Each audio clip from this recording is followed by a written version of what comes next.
تو ہمارا جو جدید طبقہ ہے یونیورسٹیوں کا, کالجوں کا, وہ انہوں نے مولویوں کو دنیا کا پرلے درجے کا بے وقوف سمجھنا شروع کر دیا ہے. کیوں؟ وہ کہتے ہیں ان کے پاس یونیورسٹی کی ڈگری نہیں ہے, انہوں نے MBA نہیں کیا ہوا, یہ PhD نہیں ہے, کیونکہ یہ ساری سندیں گوروں سے ملتی ہیں نا آپ کو.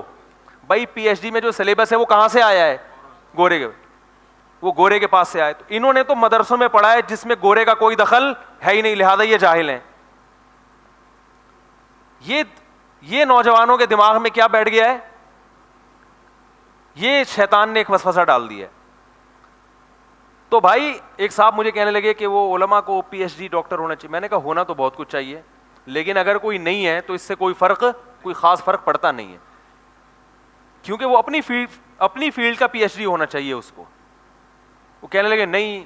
میں نے کہا اگر کسی عالم میں یہ صلاحیت نہیں ہے کہ وہ کھانسی کا علاج کر سکتا ہو, نزلے کا علاج, جیسے انجینئر کو تو نہیں پتا ہوتا نا کہ کھانسی کیسے ٹھیک ہوگی, نزلہ کیسے ٹھیک ہوگا, تو آپ انجینئر کی توہین کرو گے, یا آپ یہ کہو گے اس سے اب میں نقشے بھی پاس نہیں کرواتا, کیونکہ اس کو کیا پتا کہ پھیپھڑوں میں پھیپھڑے کا فنکشن کیا ہوتا ہے اور گردے کیسے کام کرتے ہیں.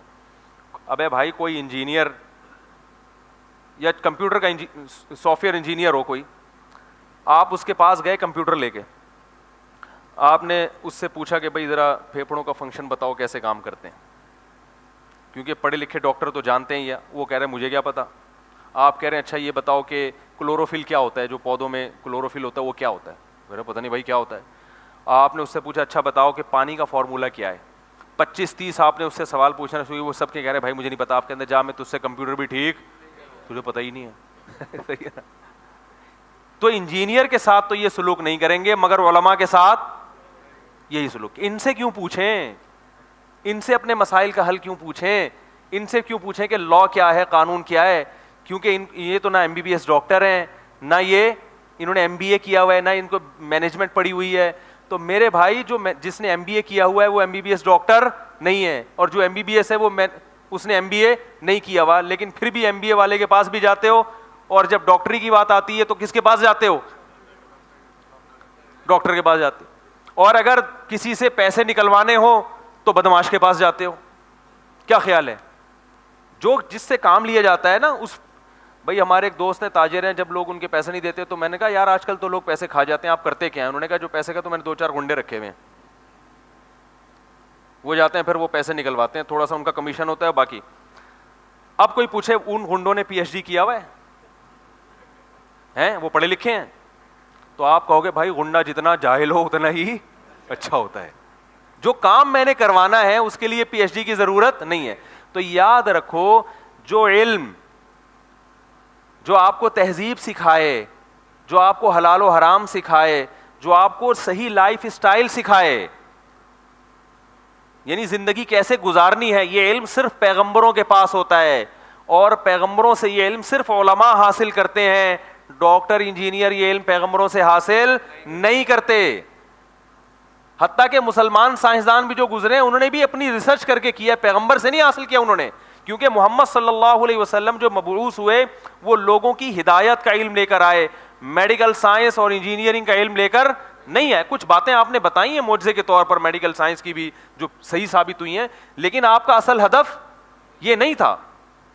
حتیٰ کہ آپ ان چیزوں میں دوسری قوموں سے استدلال کیا کرتے تھے, صحابہ سے مشورہ بھی لیا کرتے تھے.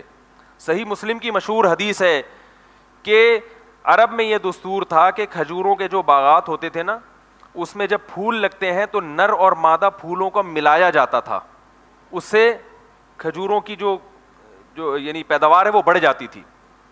آپ یہ زراعت جو لوگ جانتے ہیں ان کو یہ علم تھا. نبی صلی اللہ علیہ وسلم نے صحابی کو منع کیا کہ ایسا بولو بھائی مت کرو. انہوں نے کہا چلو نبی کہہ رہے نہیں کیا, کھجوروں کی پیداوار کم ہو گئی. وہ آئے رسول اللہ صلی اللہ علیہ وسلم کے پاس کہ یا رسول اللہ ہم نے آپ سے مشورہ لیا اور کھجوروں کی پیداوار کم ہو گئی. صحیح مسلم کی حدیث ہے, کہیں کوئی فتویٰ نہ لگا دے میرے اوپر. آپ صلی اللہ علیہ وسلم نے فرمایا انما انا بشر مثلکم, میں تمہاری طرح کا انسان ہوں, غلطی بھی کر سکتا ہوں اور یعنی صحیح بات بھی کہہ سکتا ہوں. فرمایا انتم اعلم بامور دنیاکم منی, دنیا کے امور تم مجھ سے زیادہ جانتے ہو, لہذا آگے ارشاد فرمایا اگر میں تمہیں دین کے معاملے میں کسی بات کا حکم دوں تو تمہارے پاس نو کا آپشن, میں با محاورہ ترجمہ کر رہا ہوں حدیث کا, لیکن دنیا کے معاملے میں جب تم کو کسی بات کا حکم دوں, انتم اعلم بامور دنیاکم منی, تو دنیا تم مجھ سے زیادہ جانتے ہو. اب صحابہ اگر یہ کہہ دیتے اچھا بزنس ہم جانتے ہیں, پیداوار میں اضافہ کیسے کیا جائے گا, زراعت کیسے کی جائے گی, یہ تو ہم جانتے ہیں, یہ ساری چیزیں ہم جانتے ہیں, پھر ہم آپ کو فالو کیوں کریں؟ صحابہ نے یہ عذر بنایا؟ اتنی سینس تھی ان میں, اتنی عقل تھی کہ بھائی ہم اس چیز میں فالو ہی نہیں کر رہے, ہم جس چیز میں فالو کر رہے ہیں وہ صرف کس کے پاس ہے؟ ان کے پاس ہے, محمد صلی اللہ علیہ وسلم کے پاس ہے. تو زندگی کن قوانین کے تحت گزارنی ہے, کن اصولوں اور ضابطوں کے تحت گزارنی ہے, وہ اصول اور ضابطے صرف اور صرف اللہ نے اپنے پیغمبروں کو بتائے ہیں براہ راست, کیونکہ اس میں انسان کی عقل بھٹک سکتی تھی, گمراہی کا شکار ہو سکتی تھی. کیوں ہو سکتی تھی؟ یہ الگ ٹاپک ہے.